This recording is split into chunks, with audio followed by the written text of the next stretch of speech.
When we think of dangerous places, we often picture run-down neighborhoods, abandoned houses, or pitch-black basements. But sometimes the most terrifying things show up in the places that seem the most peaceful. A camping trip in the wilderness, a romantic night sleeping beside the ocean, even a rest stop where you thought you were just taking a quick break. In today's video, you'll hear 3 true stories, chilling memories that left deep, permanent scars on the people who lived through them. What they encountered wasn't supernatural, it was human. So put your headphones on, turn off the lights, and get ready to step into the darkness, where fear is very real. Story 1, the thing waiting on the ridge. I used to think the most dangerous things in the woods were bears, wolves, or maybe a cougar. Until something else, something silent, still, and sentient, appeared right behind me. Exactly 3 steps away. It didn't growl. It didn't hiss. It just stared. My name is Ryan. 3 years ago, I went on a solo backpacking trip through Olympic National Forest, a 6-day trek. I was experienced, well prepared, fully equipped, and I had my 2 dogs with me, Loki, a big Malamute, and Scout, a smaller breed, but loyal as hell. On the 4th day, I set up camp in a large grassy clearing surrounded by sparse trees and near a rocky ridge. It was the perfect spot if you didn't already know what had happened there before. I still remember finding a small note tucked under a rock near the trailhead. It read, "Be careful. Something's wrong out here." I laughed, thought it was a joke. Now I realise that might have been the last warning I ever got. While I was rigging my bear bag, a sack of food you hang high in a tree to keep bears away, Loki froze. His eyes locked on the slope just above our camp. He started growling, the hair on his back raised, like he saw something up there. That I couldn't. I tried to ignore it, probably just a deer. But then I heard it too. A faint noise like footsteps brushing over dry twigs. Too uneven to be an animal, too quiet to be human. Loki suddenly lunged toward the ridge and barked like crazy. I pointed my flashlight in that direction and I saw him. A man, or something that once was a man, standing perfectly still among the trees, not even 10 meters away. His face was caked in mud, hair and beard tangled. His eyes were black pits.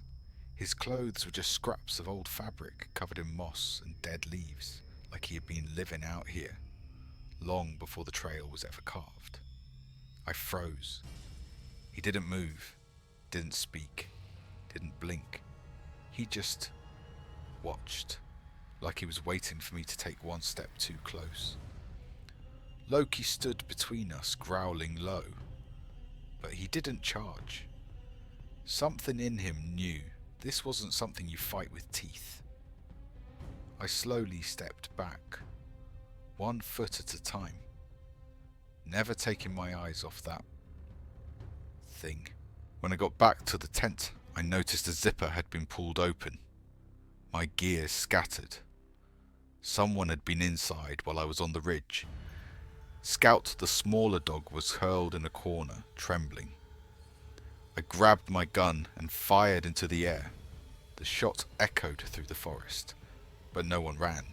No response. Just silence. Too much silence. I stayed up all night, gun in hand, flashlight sweeping the trees every few minutes. But nothing. No movement. No sound. At first light, I packed up and left. I hiked for 3 hours straight. Never stopped once. Both dogs stayed on alert the entire way. A few months later, I read a news article. A man was found dead after a fall in the same area I'd camped. No clear cause. A year after that, another case, a murder in the same region. No suspect. The police said it could have been an accident, or maybe someone living off-grid. I know who it was. I know he's still out there.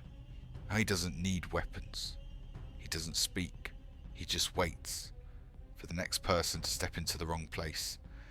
There are places you should never go alone. And there are eyes, once you see them, you'll never forget them. Story 2. The knocking by the sea. It wasn't the crashing waves. It wasn't the midnight wind. The scariest thing that night was the soft tapping on the car window, echoing through a place where no one should have been. This happened a few years ago in November. My husband and I decided to take a weekend trip to the Strait of Juan de Fuca in Washington for some surfing. The spot we picked was remote. No cell service, no houses, nothing but forest and the sea. A perfect place if you wanted to disconnect from the world, or if someone wanted to make you disappear without a trace. We arrived late in the afternoon. There was only one other couple parked near the beach. They seemed happy sitting by a small campfire. Then a stranger walked up from the distance, a man with nothing but a small backpack. He didn't fit the place at all. He smiled, chatted with the couple, and eventually sat down with them by the fire. We didn't think much of it. Around 7 p.m, my husband and I crawled into our car to sleep. The couple and the stranger were still down by the shore, laughing and talking. An hour later, I woke up feeling off. The fire was gone. Their car was gone. No goodbyes, no sounds, just darkness. I tried to go back to sleep, but around 11 p.m, I sat up again. This time my husband was already awake. He didn't say anything at first, just stared out the window. When I asked what was wrong, he said, "Someone's tapping on the glass." I froze. There in the middle of nowhere, where no one should have been. We heard it. Tap. Pause.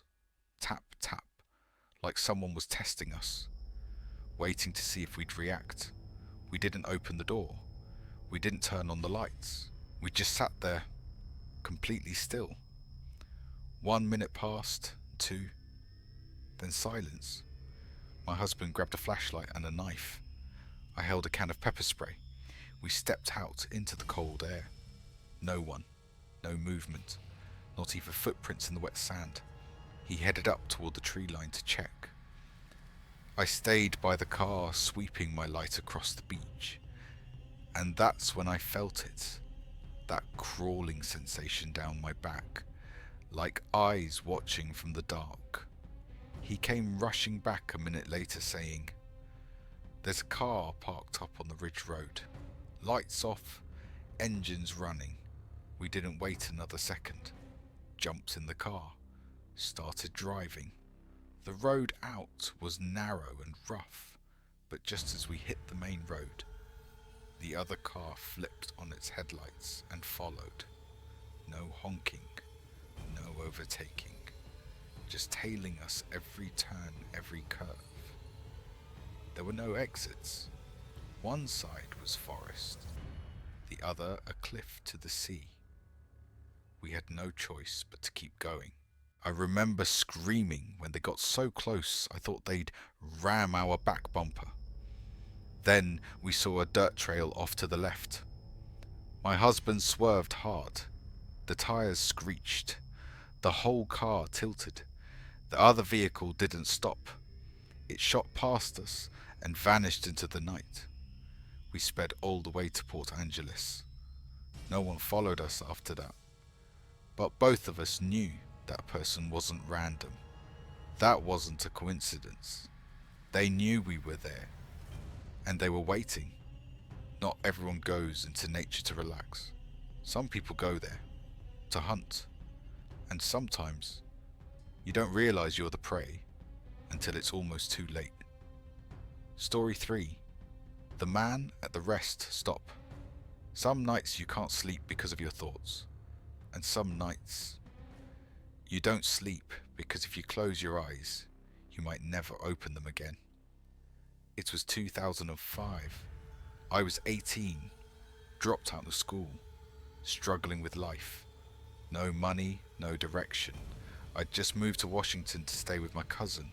One night, I borrowed a friend's car and started driving from Seattle to my cousin's house, a trip just over an hour. I thought I had enough gas to make it, but the car stalled halfway there, right in front of a highway rest stop. I had no choice. I pulled in and used the payphone, hoping someone would pick up, but no one answered. My cousin was drunk.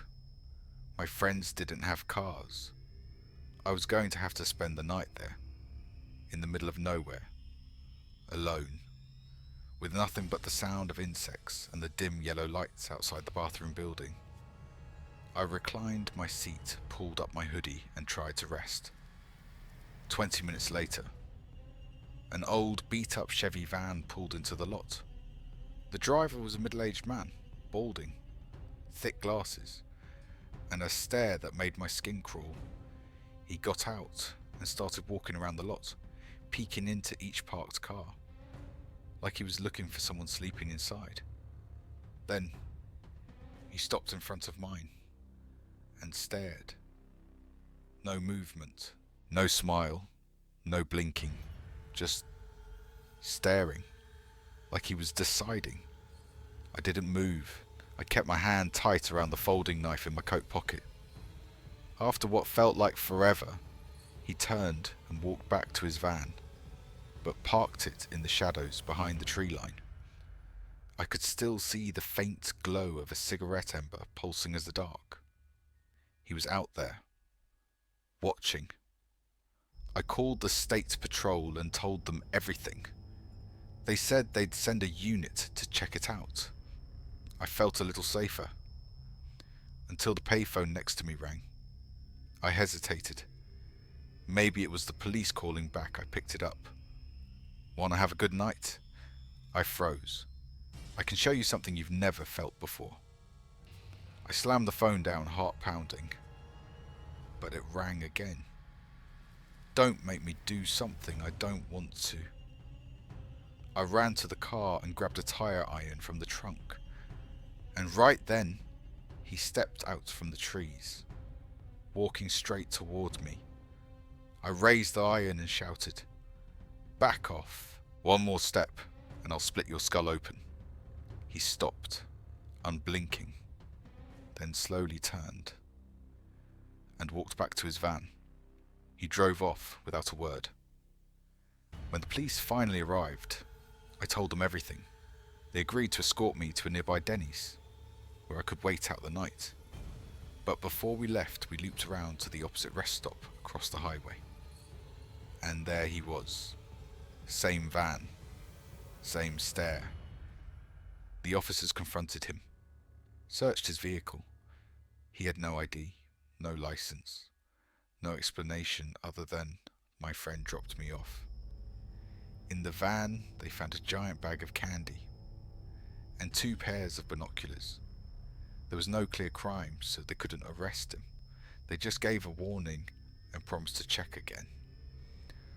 I thought that was the end of it, until the next morning, when I returned to retrieve my friend's car. There was a note tucked under the windshield wiper, a handwritten letter, a disturbing poem full of threats. He knew my name, knew I had ratted him out. And the final line made my blood run cold. "I cut your brake lines. Next time, no one's coming to save you." Sometimes the scariest thing isn't the stalker hiding in the dark. It's the one who walks right up, smiles, and taps softly on your window. Someone once said the scariest thing isn't what hides in the woods. It's the eyes watching you from within them. The stories you just heard weren't fiction. They were real accounts. And maybe they're still happening somewhere out there. If you've ever experienced something similar, or if you carry a chilling memory you've never shared, tell us in the comments below. And don't forget to like the video, subscribe to the channel, and turn on notifications so you don't miss the next haunting story. Thanks for watching. We'll see you again. In the dark.